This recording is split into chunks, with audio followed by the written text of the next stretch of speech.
Good day. Welcome to Wisdom from the Aerial View, the podcast for those who wish to learn how to crush their anxiety and find meaning and purpose in their lives. Good morning, Dr. Klein. How are you, Mark? Hello, Enid. Always great to see you. It is great to be seen. We're going to talk today about a chapter in your book that I think you and I are not even going to agree on. Oh, God, not that. It's called Quiet Quitting. So I will read to you your own words from the way you begin it. You said, today we turn our attention to another troublesome entity, quiet quitting. Quiet quitting refers to a decision by an employee in any field of endeavor to do the minimum required to get by. It's all about optimizing work-life balance to achieve less stress and more joy. What is the least amount of work I need to do to get by is the question a quiet quitter asks. And so I was thinking to myself, what in the world is quiet quitting? It sounds like Gwyneth Paltrow's uncoupling or whatever, her quiet uncoupling or whatever she talked about. It sounded like a Gwyneth Paltrow kind of thing. So I did some research and I found an article from the New Yorker from several years ago, written by a guy named Cal Newport. And the name of it is The Year in Quiet Quitting. A new generation discovers that it's hard to balance work with a well-lived life. He says, I'll just read a little bit of this if I could. He says, quiet quitting is not a life philosophy or policy proposal that needs logical scrutiny. It's also not a political weapon to be wielded to prove how much woke or conservative you are than anyone else. It's both more incoherent and essential than all of that. Figuring out how work fits into a life well lived is hard, but it's an evolution that has to happen. Quiet quitting is the messy starting gun of a new generation embarking on this challenge. What matters is that Generation Z is waking up to the fact that the unnatural melding of self and work induced by an adolescence lived within spaces is not sustained and not sustainable. They are finally, thankfully, ready to ask, what should come next? So the question that I have is, and he says, you're not quitting your job, but quitting an idea of going above and beyond. And I guess my issue with that is, your vision of quiet quitting and his is different. And mine is different too, because I'm not sure how we balance work and life. Let's talk about that. Okay. You want to start? Well, I do. I think that we're baby boomers, and then there's millennials and Gen Zs and Gen X and whatever. And we're all looking at the world somewhat differently. And I'm looking at the world now even differently than I used to look at the world. I work with a lot of young people. I need to work with young people. I need to find out what's going on in their life. And I think about civic engagement and what we do beyond work. And just because I don't think we should ever have anybody come to work and not give it 100%. I agree with you 1,000% on that. But I think that they can do both. I think that they can look at life outside of the workplace and give it 100% at work and also 100% somewhere else. How do you do that? How do you do 200%? Why not? Why can't we do 200%? You've got me so confused with the numbers. I don't know if we were at 100, 200, 1,000%. So maybe we're at 1,000. You've totally confused me. No, I hear your point. It's a very good point, as always. This idea of quiet quitting, when I wrote that particular chapter, this was several years ago, when it was all over the news. It was in every magazine and so on. And I hear what you're saying about finding the balance, but one of my opinions of the world is that nothing ever changes. And that even though it seems like the current generations or those of us who live in the 21st century seems very different than those who lived in the 16th century or the 4th century, I don't believe that's true. I think that the same rules apply in terms of interpersonal relationships. Obviously, the demands on us were different, and we weren't, hunting and gathering. We don't hunt and gather now. But, in a sense, we still do. Somebody goes to the supermarket and gathers and whatever, and somebody goes to work hunting for more money. So the story of human life, to me, and this is, not everybody has to agree with this, but I feel comfortable with this concept, doesn't really ever change. So we've talked a lot during this podcast on these episodes of what our purpose is. And we've talked about that there is a reason we're here, and That is to make this evolution from being more concerned with ourselves and less concerned with ourselves towards being more concerned with other people in preparation for whatever might come next. Okay, so where does work fit into that? The same place it always fit into it. You are trying to develop a persona, like I could say, a person of substance, become a person of substance. And how do you do that? You do that through your activities, through your efforts, through your accomplishments, many of which happen during the workday. And then, of course, equally, if not more so, through the relationships you develop over your life. So these are universal themes. They haven't changed. So why should we look at the responsibilities of a Gen Z differently than those of our parents or even us or even our... I don't think we look at the responsibilities differently. I think the problem with us, the baby boomers had sort of loyalty to the organization. And I think younger people don't have that any longer. And I tell you why. I think a lot of it has to do with this whole virtual reality that we're living in. We do Zoom meetings and we do remote work. And you talk about relationships. It's very difficult to build a relationship over Zoom and over a virtual job. So I think that that's one of the differences between one generation and the next. We didn't live in a world where we had a Zoom meeting. You and I are looking at each other right now on a computer. And we're not in person. So we're missing something that I think is important. That's the human touch, the human value. You don't have that in a digital world. And I think that loyalty to the organization, which your parents, my parents, and even us felt, younger people don't have that anymore. So let's say that you and I were in the same room, which sometimes, we get together, we are. But I don't believe that our interaction would be one bit different. Before we started recording this episode, we were talking about political stuff, things that are happening in the world. And as listeners may know, you and I don't agree on everything, but we certainly respect each other, and we have no problem with any disagreement we might have. Exactly. So as you and I talk here now, quote, virtually, even though we're looking at each other through the magic of this incredible software, recording software, I don't think we're talking, we treat each other one bit different if we were next to each other. The rules are the same. Now, I agree with you. I'm all for in-person work. I think people should be together in offices. I think you lose so much. I'll tell you one of the things you lose that's going to sound maybe a little weird, but many people prior to, let's say, the Me Too movement met their significant others at work. That was probably the number one place people met. Now, Of course, then you had COVID. So first you had Me Too, and then people were afraid to say hello to each other. And I remember once I was in my office talking to a group of my techs. I think I've told you I had like 60 people working for me in my particular office, of which 55, I think, were women. And we just had a wonderful time. We just had a fantastic group of people. And I remember one day I walked in, I was talking to a specific group of techs who were doing ultrasound. And I told one of them, I said, you look terrific today. And somebody said, you got to be careful, Dr. Klein. I don't think you can say that anymore. I said, well, you do look terrific. I probably can't say you look hot. That I probably can't say, but I can say you look good. And we don't want to get away from that. People feel, and we were all joking because I couldn't say anything to them and they could say anything to me. That's the kind of relationship we had. There was none of this tension that you see nowadays. But the point was that you don't want to get away from that. I mean, relationships, as you and I agree, are pretty much everything. So if you can't talk to people and, tell somebody they look good or you like something about them, then we lose a lot. So I agree with you. The fact that we haven't been together is a real problem, but it doesn't relieve people of the responsibility to become a person of substance, which means to treat people in the right way, to be not only to be kind and generous and non-judgmental, but to do the best you can in anything you do. And that includes in your relationships. Those responsibilities don't go away because there's a camera in front of you instead of a person. The responsibilities don't change because remember, we do these things for ourselves. And at the end of the day, all these things we do are to benefit ourselves, not in a selfish way, but to help us make that evolution to be selfless and less selfish and more selfless, more focused on other people. So that's why we do these things, because that's part of our responsibility to make that evolution. I agree with that 100%, but that's not, I think the point of what is the problem that I'm having is in terms of quiet quitting. I think if someone is in a job and they don't want to give it 100%, they don't love what they're doing, they want to get out of the job.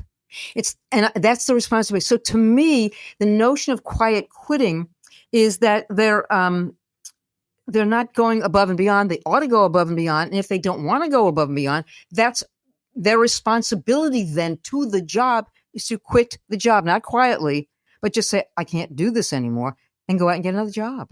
Right. So I think when you preface this by saying you and I disagree, I don't think we disagree at all. No, I think we just disagree on the terminology. That's what I'm talking about.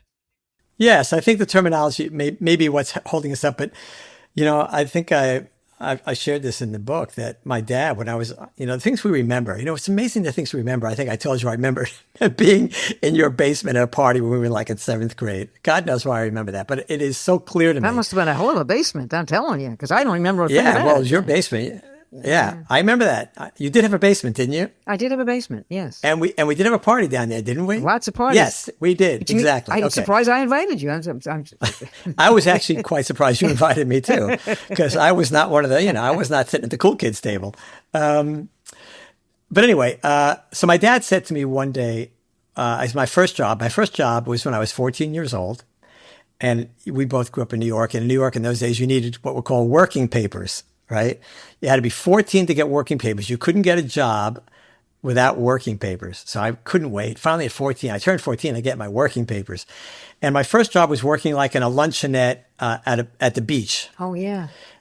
And it was an awful job in the beginning. They put me on the grill. Within the first 5 minutes, I burned my hand. Then eventually I got transferred to the coffee urn. And the coffee urns in those days were these gigantic machines with these huge baskets where you'd pour in loose coffee and hot water was spraying everywhere. I was getting burned everywhere. First it was my hand, then it was my whole body. I mean, it was just terrible. Anyway, I got used to it. And, but anyway, I remember coming home and complaining to we were sitting at dinner, the 4 of us, my sister and I, and my parents. We had this tiny little kitchen and a tiny little kitchen table. We could literally, you could easily reach across the table to the other side. That's how small the table was. Anyway, so I start lamenting about, I'm a 14-year-old lamenting about what's happening at work. And my dad stops me. Oh, and then I said, and they're hardly paying me anything, which was true. I think I was getting like 45 cents an hour, something ridiculous, right? Anyway, but I was 14. I probably wasn't worth a whole lot more than that. But at the time, I'm thinking, and I said to my dad, and they're paying me so little. And boom, he sat up, looked at me, and he said, it doesn't matter what anybody pays you at any time in your life. You are always required to do the best job you can. Okay. I remember that. Yeah. I remember that. Wow. There have been at least one time in my life where I forgot that rule and I didn't behave properly. And I mentioned that in the book, and I've apologized to the person who was involved about a dozen times over 30 years. But if, finally, most I got the lesson. And that's the point here. Quiet quitting shouldn't even exist. Like you said, if you can't give it your all, first of all, it doesn't even matter if you like the job. That's the first point. If you don't like the job, you can't say, well, I don't like the job, so I'm just going to do a half-baked job until maybe I find something else, or maybe I'm not even going to bother finding something else, and I'll just stay here and do a half-baked job and get paid, and hopefully nobody will catch on, right? So that's the problem, and the reason it's a problem is what my dad was trying to teach me is that, well, I think for him it was you owe your employer everything you got. But what I decided later in life was that's true. But more importantly, I think if you do exercise some manifestation of quiet quitting, the person you're cheating in the long run is yourself, because that prevents you from becoming a person of substance, prevents you from making this evolution that you have to make in your life. I don't think anybody really wants to think of themselves as lazy, dumb, stupid. Nobody really sets out to be that. There are reasons it happens, obviously, and I don't want to be too critical, but nobody's happy that way. The happiest people are people who can succeed, and it doesn't matter what you do. I'll tell you an interesting story. I had talking to a guy I know who older guy, and he has one of his hobbies. He's decided was to do home repair. He's never done any of this, right? He had no idea how to do it. I said, well, how did you do it? He said, well, YouTube, which is, of course, the answer to everybody these days. I said, I make mistakes, but then I figure it out and I correct it and so on and so forth. Okay. And he's telling me about his latest project. One was he wanted to redo 2 rooms in his home. He finished the first one and now he's almost done with the second one. And you would think he was telling me that he just finished building a spaceship for Mars, right? He was so proud of this, right? And I get it, because he went from, I don't know anything about this, to I'm going to learn about it and I'm going to do it. Then I'm going to make mistakes. Then I'm going to fix it. And at the end of it, He felt fantastic. That is true for every activity in life. Whether you're 5 or 50, it doesn't matter. Once you make the effort and overcome the obstacles and have something successful at the end, whether it's a room or a cake or a rocket ship, it doesn't matter. That enhances your self-esteem. That enhances your self-worth. Great. That's exactly what you need to become a person of substance and start moving along, acquiring more accomplishments, increasing your self-esteem, keep going, and then moving. That helps you move along the evolution in your life. So that's why you don't want to quiet quit. You're just cheating yourself. When we're talking about this man, for example, we're talking about an endeavor, but it's a very solitary endeavor. So a lot of the times that we're trying to think about work, etc., work should be, I think, usually it's a coordinated thing with other people, other folks. We're working together. We work together. When we work separately, this man is building his own spaceship there. He's building his house. He's doing what he's doing. He's doing it in his own way. He's doing it by himself. He went on YouTube to learn. He did that by himself. So my thought process here is, do we quiet quit in a solitary way, or do we do it collegially? In other words, if I'm doing it on my own, it's all about me, me, me, me, me. And that gets back to your whole selfish to selfless. When do we realize, or do we ever, I go back to my own father. You talk about your father, I'll talk about my father. My father worked 6 days a week, took Sunday off. He left the house every morning at 7:30. He didn't get back home till, I guess, about 7:30 at night. He worked in a furniture store, but he was in that store dealing with other people. And then on his way to work in Brooklyn, on his way home, he was solitary. And his thought process was, here I am, because I once had a conversation with him. What I'm doing when I get to work is I'm working with other people. When I'm on my own in the car, I'm dreaming of other things that I should be doing. So in a way, he was quiet quitting in the car. Well, that's okay. Right. I don't think that's quiet quitting. I think he was looking for things that would give him maybe more pleasure, more fulfillment. Yeah. Which is, of course, I think we all do that. Look, if you work with a group, so I remember anybody who's worked on a group project, either in college or graduate school or high school, anytime, when you work with a group project, let's say there's 4 people in the group. One person will do 80% of the work. One person will do 10% of the work. One person will do 5% of the work.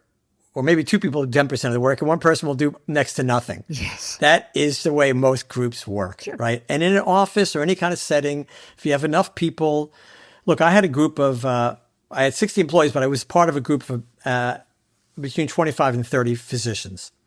So we worked independently during the day, seeing patients, doing cases, whatever we were doing. And then, of course, we were very collegial in the sense we shared cases. We asked each other's opinions.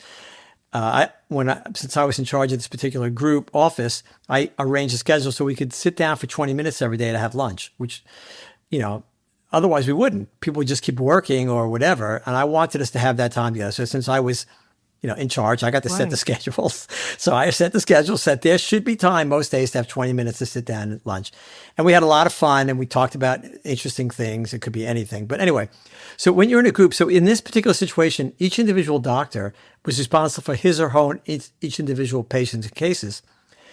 But collectively, we represented an organization. So if one doctor was doing a shoddy job, it reflected very poorly on the whole group. So what happened? I don't know how, but I was very lucky. But we somehow together developed this group sense of pride that we wanted to be the best group we could. And so everybody, and I'm not just saying this, it's true. Everybody contributed in their own way. Now, I won't say it was equal because some people just naturally did more than others. It's just their personality. But nobody quiet quit. Nobody did nothing. Why? They would have been ashamed because they saw everybody else pulling their weight as best they could. Like I said, not everybody had equal capabilities, but everybody tried in terms of enhancing the value of the practice and providing our patients and referring doctors with the best care we possibly could. So that when I'd be in DC at a group meeting or a party or wherever it was, and somebody would say, "What do you do?" And I tell them, "Where do you work?" And I tell them where I'd work, and they went, "Oh, that's a really good place," right? Uniformly, I heard that for years. But it took the effort of everybody. If we had somebody who quiet quit, I'll tell you another interesting story. So many, many years ago, we would hire people periodically as we grew the group. Because when I joined, I was like number 8. We grew up, got near 30 over time. So we'd hire somebody. There was a certain period of time before they could become a full member of the group. They got paid well and along the way, and they would get raises each year, but they weren't going to become a permanent member of the group until maybe 4 or 5 years, whatever it was. And we expected them to earn that privilege by going above and beyond the words you used before. And I remember there was a particular guy who I liked very much, nice guy. And I told him what he had to do. I said, just find anything you're interested in, get really good at it. Because the more expertise we have in the practice, the better for everybody, the better for our patients, the better for the practice, etc. And after 4 or 5 years, he didn't do it. And he was stunned when the group decided not to keep him on. And I was sad because, although I agreed, because I liked the guy. But you can't have a situation, you can't be successful when you feel like some people just don't want to pull their weight. They don't want to contribute. Again, it doesn't have to be equal, but everybody has to be trying, because that raises the level of the entire organization, whether it's a medical practice or a nonprofit like you run, whatever.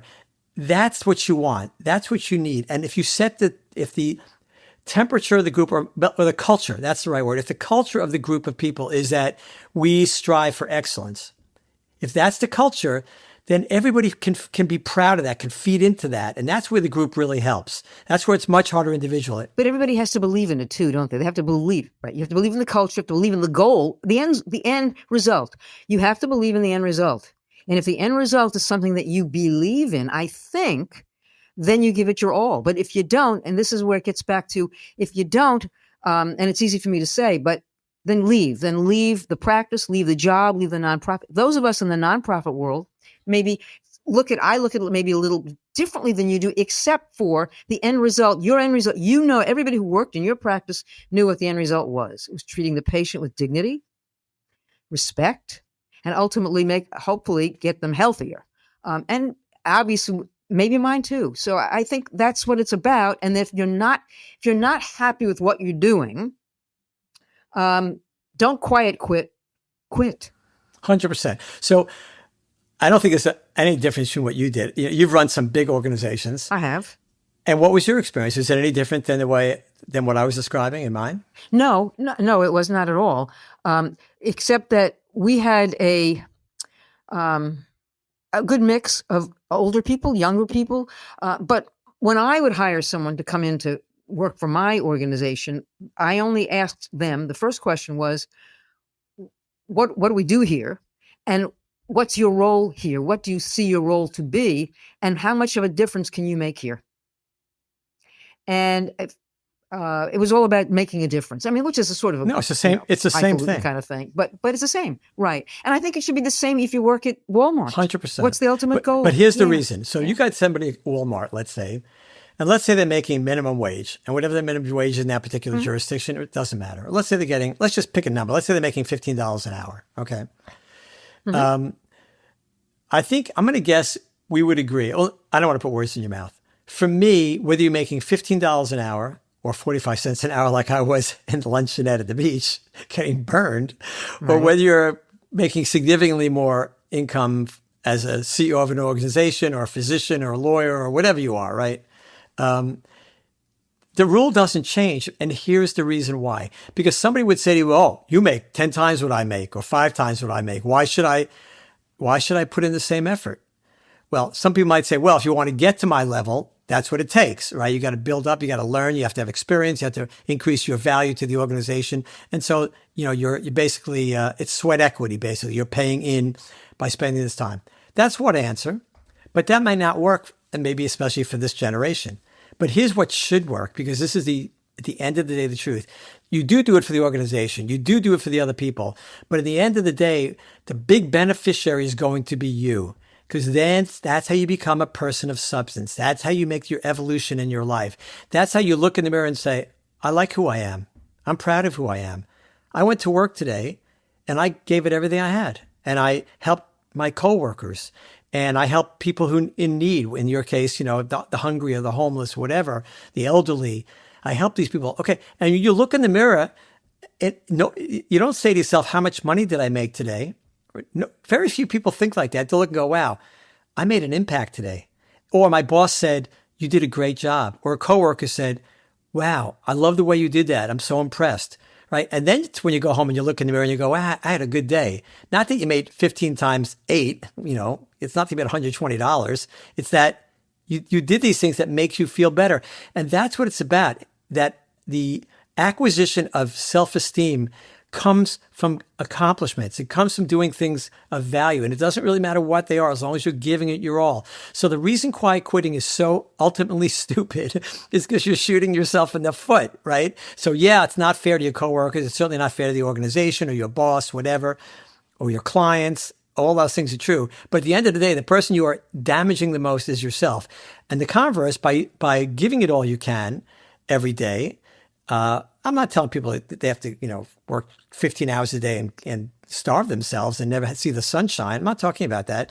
But while you're there, if you give it your best effort, then that's how you go home and you feel good about yourself. That's what it's about. And at the end of the day, that's why we're here. We have to make that evolution. You won't do it without having that sense of accomplishment and self-esteem. I think a lot of younger people today are not unlike we were. We were college students in the 60s, that great turbulent period of our history. And that's what's happening again today. I think a lot of younger people are finding their value outside of work. Maybe they're finding it on the picket line. Maybe they're finding it working in a homeless shelter.